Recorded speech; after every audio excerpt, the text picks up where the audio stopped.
Hello. प्राथमिक विद्यालय पलियासपट्टी के ओर से वीर बाल दिवस के शुभ अवसर पर एक सांकेतिक नाटक का आयोजन किया गया है। यह नाटक किसी जाति, धर्म या समुदाय विशेष से जुड़ा हुआ नहीं है। इस नाटक के माध्यम से मैं बच्चों के वीरता को समझाने का कोशिश कर रहे हैं। जिन नन्हे बच्चों ने अपने प्राण की आहुति दी। इस नाटक के अंतर्गत कई दृश्य हैं। बारी बारी से उन सभी दृश्यों को प्रस्तुत करने का प्रयास कर रहा हूँ। तो प्रथम दृश्य के अंतर्गत सर्वप्रथम मैंने गुरु गोविंद सिंह के उन 4 नन्हे साहबजादे एवं उनकी मां तथा सिख समुदाय का प्रवेश कराते हैं। उन नन्हे बालकों में अजीत सिंह, जुझार सिंह, साहिबजादा जोरावर सिंह और साहिबजादा फतेह सिंह एवं कुछ सिख समुदाय है।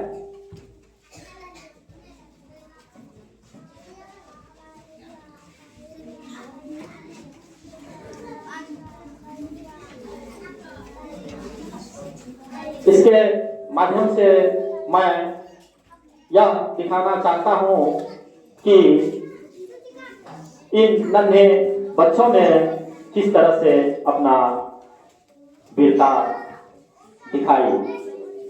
अब हम इस रंगमंच को आगे बढ़ाते हुए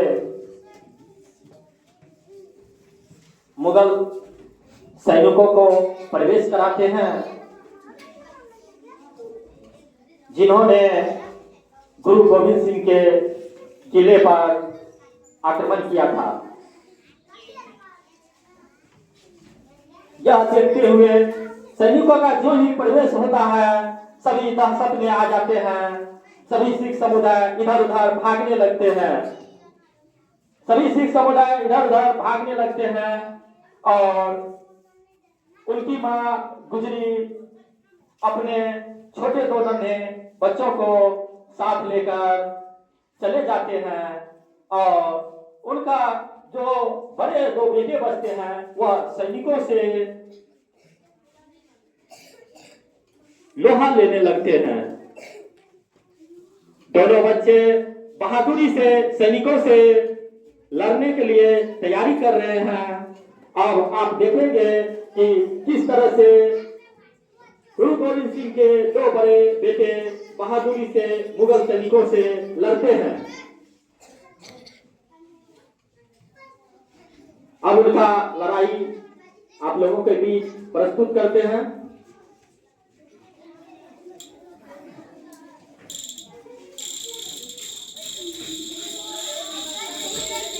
क्या वीरता के साथ दोनों बच्चों ने लड़े। अंततः उन दोनों बच्चों को सैनिकों के द्वारा गोली चला दी जाती है और उन दोनों बच्चे का मौत हो जाते हैं। दोनों बच्चे धराशायी होकर पृथ्वी पर गिर जाते हैं। इसी के साथ यह पहला अंक यहीं से समाप्त होता है। दूसरा दृश्य में हम लोग प्रवेश करेंगे। दूसरा दृश्य के अंतर्गत अब हम लोग उन छोटे 2 नन्हे बालकों के वीरता एवं उनके और उनकी मां के साथ जो अन्याय हुआ है उसको हम देखेंगे। तो दूसरे दृश्य में हम गुरु गोविंद सिंह के 2 नन्हे बालक साहिबजादा जोरावर सिंह और साहिबजादा फतेह सिंह को प्रवेश कराते हैं एवं उनकी मां भी प्रवेश करती है। यह वही दृश्य है जब गुरु गोविंद सिंह के किले को घेर लिया गया था और सभी जान बचाने के लिए अपने सिख समुदाय एवं परिवार के साथ नदी के किनारे रुके थे और नदी में इस तरह की उफान आ गई थी कि नदी पार करना मुश्किल था। तब गुरु गोविंद सिंह ने सभी को इजाजत दिए कि कुछ देर यहाँ इंतजार किया जाए, जब नदी का उफान शांत होगा उसके बाद हम लोग नदी पार करेंगे। किंतु ये भनक मुगल शासकों को लग गया और उन्होंने उनके परिवार एवं समुदाय पर आक्रमण कर दिए। आक्रमण करने के बाद जब उनका पूरा परिवार और सारा समुदाय छत बिछत हो गया, उसी के क्रम में उनकी मां गुजरी एवं 2 संतानें साहिबजादा जोरावर सिंह और साहिबजादा फतेह सिंह दूसरी तरफ बिखर गए थे और जंगल में भटक रहे थे। उसी क्रम में उन्हें एक चिर परिचित आदमी गंगू से मुलाकात होते हैं। उन गंगू को मैं प्रवेश कराता हूं। गंगू उनको देखकर उनका हालचाल पूछते हैं और हालचाल पूछने के बाद इनके मां एवं 2 बच्चे को भी बहुत हिम्मत आई और उन्हें लगा कि अब मुझे कुछ सहारा मिल गया, मुझे बिछड़े हुए परिवार से मिलने के लिए कुछ मुझे आशा जगी है। गंगू ने बड़े कद्र के साथ उन्हें अपने घर ले गए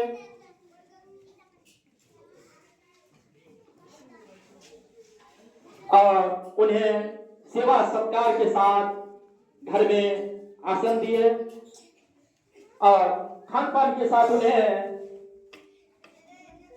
सोने के लिए जगह व्यवस्थित किए, जहां उनकी मां गुजरी ने दोनों बच्चे के साथ सो गए।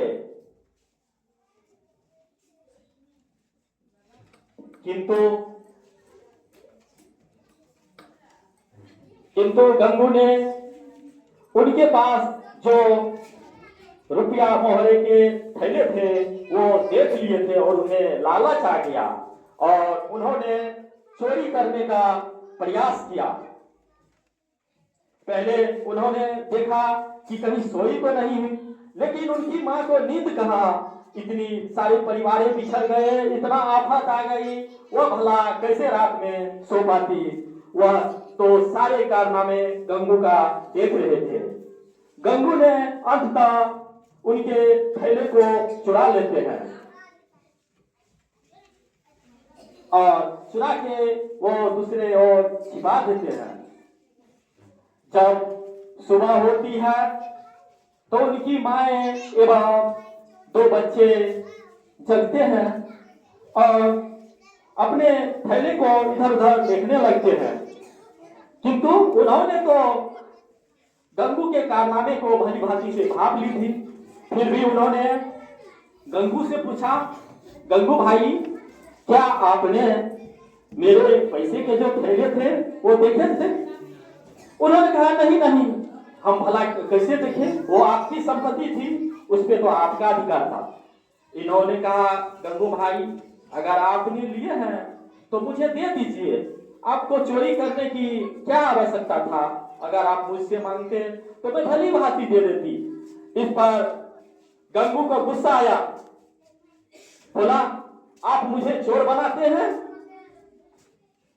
आपको एक तो मैंने यहाँ रहने के लिए दिए, सोने के लिए दिए और दूसरी आप जो है सो मुझे चोर बनाते हैं। अगर थोड़ा सा भी भनक लग जाता मुगल शासक को तो मेरा पूरा परिवार को नाश कर देता। खैर चलिए कोई बात नहीं है। उन्होंने ये बात बोल के गंगू वहां से निकल गए और मुगल सैन्य को इसके बारे में बता दिए।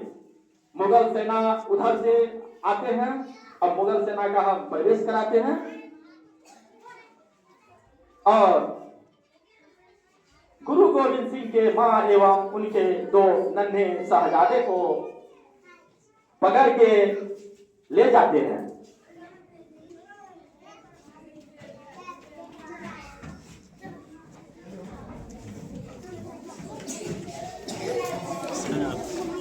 अब तीसरे दृश्य की ओर बढ़ते हैं। तीसरे दृश्य में मुगल शासक का प्रवेश होता है जिसका नाम था वजीर खान। वजीर खान का प्रवेश होता है।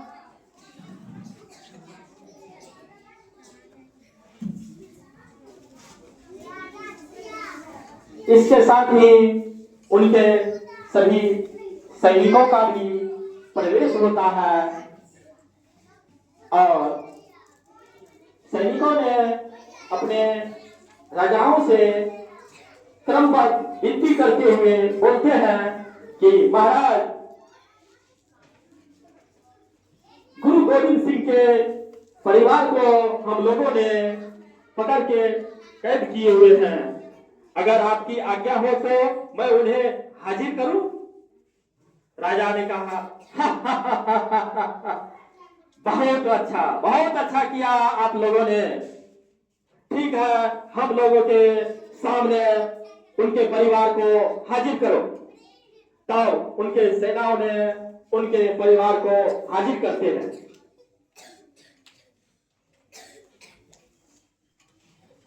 अब गुरु गोविंद सिंह के दो नन्हे बच्चे एवं उनकी बूढ़ी मां, जिसकी उम्र लगभग 80 वर्ष हो चुकी थी, उनका प्रवेश होता है। राजाओं ने उन नन्हे बालकों को देखकर बहुत खुश होते हैं और बोलते हैं, क्या तुम लोगों को धर्म बदलना मुनासिब लगता है? दोनों बच्चों ने कहा, नहीं, हम लोग कभी धर्म नहीं बदलेंगे। फिर राजा बोलते हैं, अगर तुम लोग धर्म नहीं बदलोगे तो तुम लोग को जान से मार देंगे। दोनों नन्हे बच्चे ने कहा, मेरा जान भी क्यों न चली जाए, लेकिन हम अपना धर्म नहीं बदल सकते हैं। हम उन वीर सपूतों के सपूत हैं, उन वीरों का सपूत है जो सर कटा सकते हैं लेकिन झुका नहीं सकते हैं। यह देश हमारा है, हमारा ही रहेगा। यह धर्म हमारा है, हमारा ही रहेगा। इस पर गुस्सा आया और वजीर खान ने कहा, सैनिकों, इसे ले जाओ और बुर्ज में बंद कर दो। तब सैनिकों ने उन्हें ले गया और बुर्ज में बंद कर दिया। और इसी के साथ तीसरा दृश्य खत्म होता है। अब हम लोग चौथे दृश्य में प्रवेश करते हैं और चौथे दृश्य में अब हम लोग देखेंगे कि बुर्ज में किस तरह से माए और उन दो बच्चे कांप रहे हैं। तो अब उन दो बच्चे और उनकी मां का प्रवेश दिलाते हैं इस दृश्य में।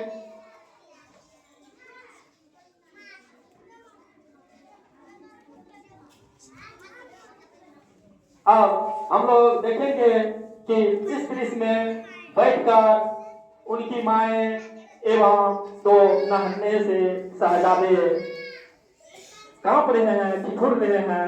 उनकी माएं दोनों बच्चे को अपने सीने से लगा के ठंडक से बचाव कर रहे हैं। इसी क्रम में मोतीराम मेहरा नाम का एक चिर परिचित आदमी का प्रवेश होता है। उन्होंने जब देखा कि बच्चे ठिठुर रहे हैं, कांप रहे हैं, तो उन्हें बहुत दया आया और उन्होंने 2 गिलास दूध लाते हैं और उन दोनों बच्चों को पिलाने का कोशिश करते हैं।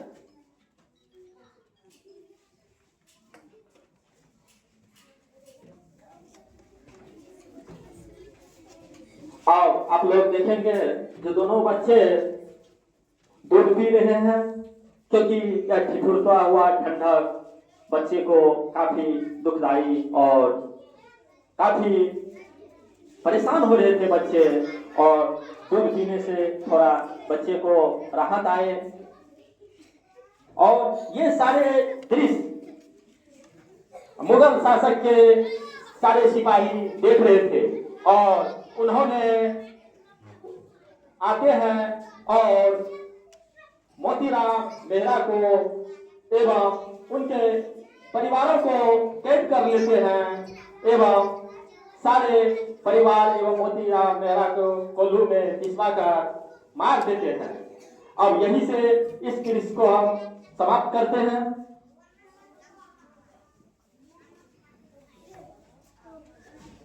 अब हम लोग 5वें दृश्य में प्रवेश करते हैं और इस दृश्य में हम लोग देखेंगे कि किस तरह से निरंकुश शासक उन 2 नन्हे बच्चे पर जुल्म ढाते हैं और उन्हें दीवार में चुनवा देते हैं। तो इस दृश्य के अंतर्गत हम वहां के शासक को प्रवेश दिलाते हैं। वहां के शासक सिपाही के साथ प्रवेश करते हैं।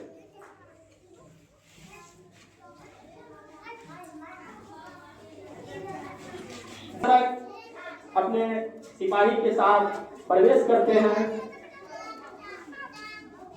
और अपने सिपाहियों से पूछते हैं कि उन 2 नन्हे बच्चों एवं माओ का क्या खबर है, बताओ तुम लोग।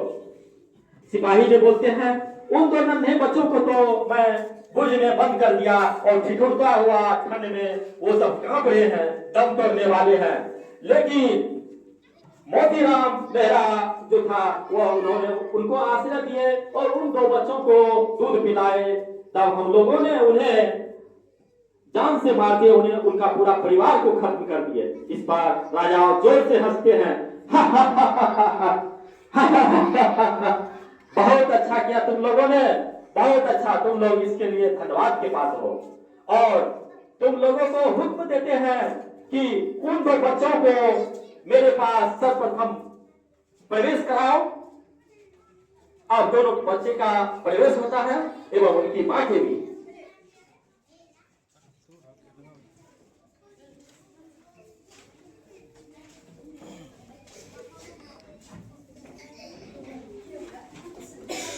अब राजा उन 2 बच्चों से पूछते हैं क्या तुम्हें धर्म परिवर्तन करना कबूल है? दोनों बच्चे ने निर्भीकता से उत्तर दिया, नहीं, कदापि नहीं, हम लोग कभी धर्म नहीं बदलेंगे। हम लोग का जो धर्म है वही रहेगा, जो देश है वही रहेगा। इस धर्म के लिए हम लोग मर मिटेंगे, इस देश के लिए हम लोग मर मिटेंगे। इस पर राजाओं को गुस्सा आया। उन्होंने कहा ठीक है, अगर तुम लोग ऐसा नहीं करेगा तो तुम लोगों को दीवारों में चुनवा दिया जाएगा। इस पर वो दोनों बच्चों ने निर्भीकता से जवाब दिया है, मुझे कबूल है लेकिन धर्म बदलना कबूल नहीं है। इस पर राजाओं ने सिपाहियों को आदेश देते हैं कि जाओ इन 2 बच्चों को दीवारों में चुनवा दो। और सिपाही उनको ले जाकर दीवारों में चुनवाने का प्रबंध करते हैं।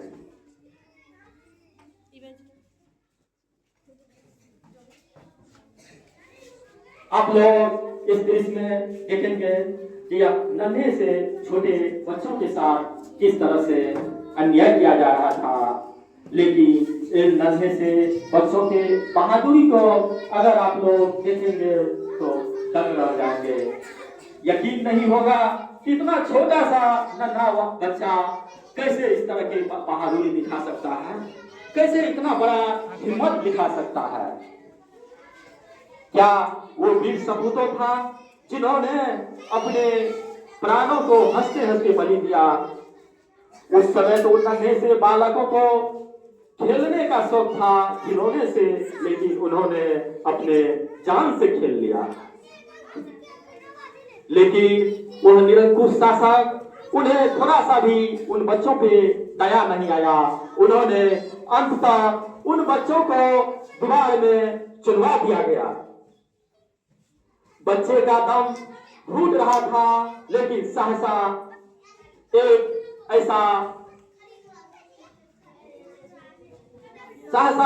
एक ऐसा करिश्मा हो गया जो दीवार टूटकर गिर गया और बच्चे बेहोश हो गया।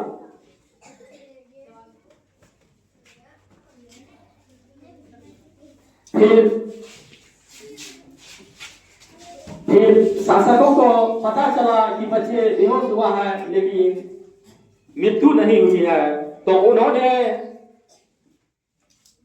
कसाई को आदेश दिया जो इन बच्चों को सर काटकर सर और धड़ को अलग कर दो। और दो कसाई आते हैं और उन दो बच्चे का सर धड़ से अलग कर देते हैं।